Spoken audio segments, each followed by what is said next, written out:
My name is Stephen Chung. Welcome to Chung's Corner. Today I am going to tell you a story of a killer plant, the evil winter melon, in the way it had completely eliminated its competitors, those plants around it. In one year I decided to plant some vegetables in my backyard. I am a lazy gardener.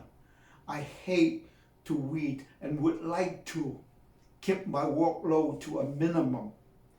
I chose something easy to grow. I hope so that at the end of the growing season I could get something.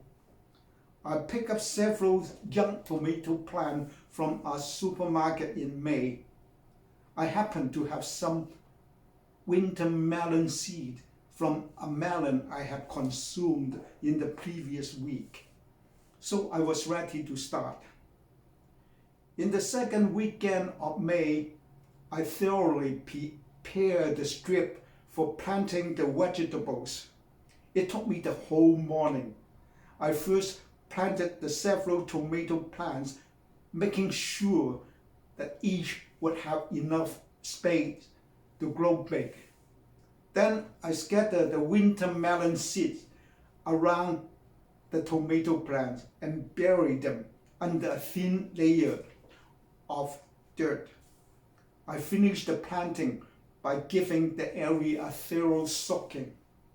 The job gave me a serious backache for many days. I vowed not to do any more weeding again. At the beginning of June, the tomato plants had really grown a lot. A couple of them had also several tiny yellow flowers, promising some tomatoes. At the same time, there were also many different kinds of weeds around the tomato plants. Like the tomato plants, they all took advantage of the fertile soil and weather, and we were doing very well and very happy. I began to pull out a couple of weeds near me. I then gave up. Still no winter melon plant on site. After many more days, I checked the garden again. The tomato plants were crowded by more weeds and some were quite tall. So I decided to pull them out. But just before I could pull one out, I then noticed a hidden newcomer. It had a few small leaves and was tiny. It was the melon plant. I could easily tell it apart from the others from its distinctive leaves and its tendrils. I was happy to see the melon plant, but also worried that it may be suffocated by the weeds around it. Its survival was questionable. I began to visit the garden more frequently. I wanted to see how the melon plant was doing. Well, if it had started a bit late, the plant was clearly catching up and doing it at a great pace. Every time I saw it, it had grown noticeably bigger. When I visited it during the third time, it had already got on top of its nearest neighbor and had completely covered it and was sending out more branches at different directions. The melon plant let me see how exponential growth works. By around late June, almost every plant in the area, including the tomato plants, was either partly or totally covered by the lone melon plant.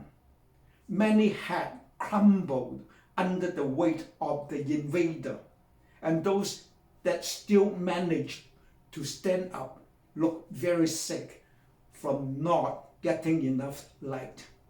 It was only a matter of time before the slaughtering would be complete. Well, if you think plants don't kill, think again. The killing is going on everywhere in each minute and every second. The killing is particularly fierce in tropical rainforests, where conditions for growth are most favorable. I did not get a single tomato, but the melon plant had rewarded me with more than 10 big juicy winter melon. When I told the story of the winter melon plant to a number of travelers in Shanghai, a girl who was teaching in Saudi sighed and said, "What an evil plant." The girl was no doubt a Buddhist. For more information about the evil winter melon plant, please read The Quest of an Unlikely Fixer. In my next posting, I shall discuss how our selfish human nature causes wars. Thank you for watching, and take good care of yourself and love yourself. Bye.